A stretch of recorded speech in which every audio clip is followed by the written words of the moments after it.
In this video, we're going to look at some examples of graphing quadratic functions using our knowledge of vertex and transformations. So for our first equation, we're going to look at one simple transformation. So we have y is equal to x squared minus 4. And now we're going to look at how we would graph this function. First thing you want to do is you want to start with the parent function. Remember, the parent function for all quadratic equations is the most simple quadratic equation possible, and that's the y equals x squared.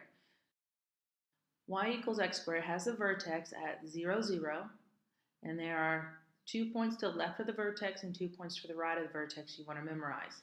So make sure you memorize this table that we have for the 5 key values of the parent function. Next, you need to plot your parent function on your graph.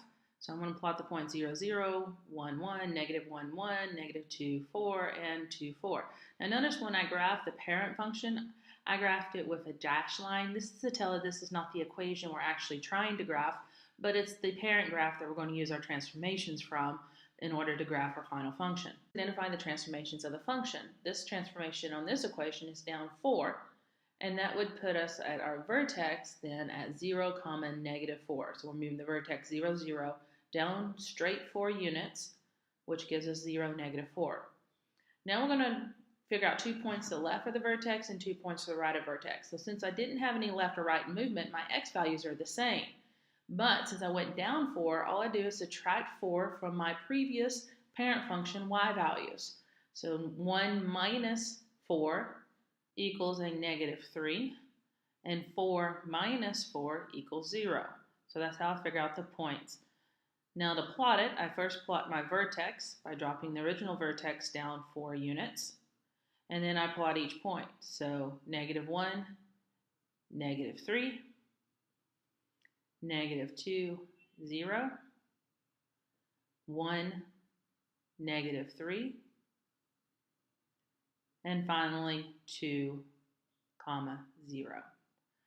Connect this graph with a solid line to show that this is the graph of the function that is given to me in the problem, and even label the vertex and the equation for our graph. Now we have completed graphing our first quadratic equation and showing our work for this problem. Example 2 the same way by identifying our parent function, which is y equals x squared, and our 5 key values, the 0, 0 vertex, the negative 1, 1, the negative 2, 4, 1, 1, and 2, 4. Then identify the transformations from the parent graph to this equation that we have. In this case, since we have that minus 2, that means we're moving to the right 2 units, which makes our vertex 0, 2. So identify the vertex from our parent graph and change it by 2 to 2, 0. Now notice what I did is I have not changed any of my y values. I've just moved to the right 2. So I'm adding 2 to each of the x values. My y values are staying the same in my new graph. When it's time for you to plot, you plot your parent function as a dashed line, those 5 key values being plotted. And then you plot your vertex of your final graph. And then you plot the 4 other key values. Connect this graph with a solid line to show that your equation that you're doing, and label your graph with your equation.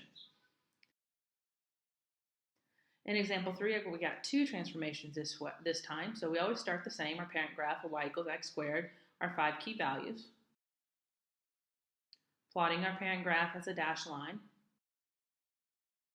Next, identify the transformations of your graph. So we'll be looking at the plus 2 and the plus 3.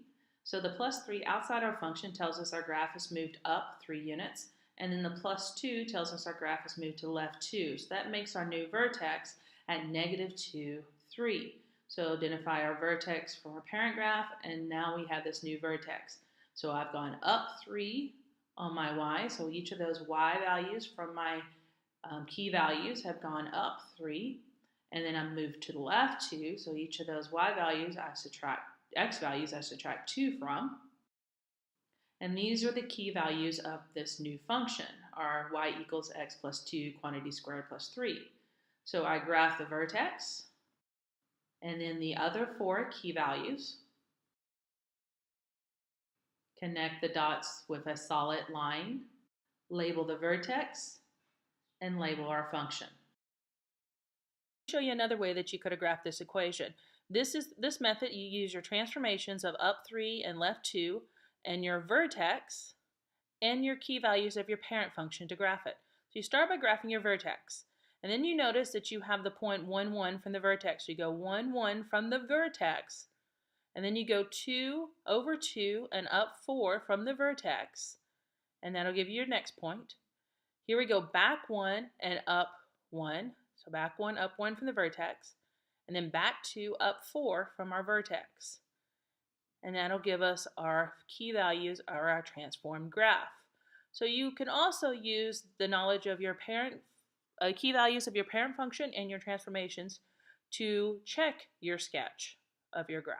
In this next example, we're going to do a problem that has three transformations, but it starts the same. We plot our parent graph, find our parent graph, and the 5 key values of our parent graph.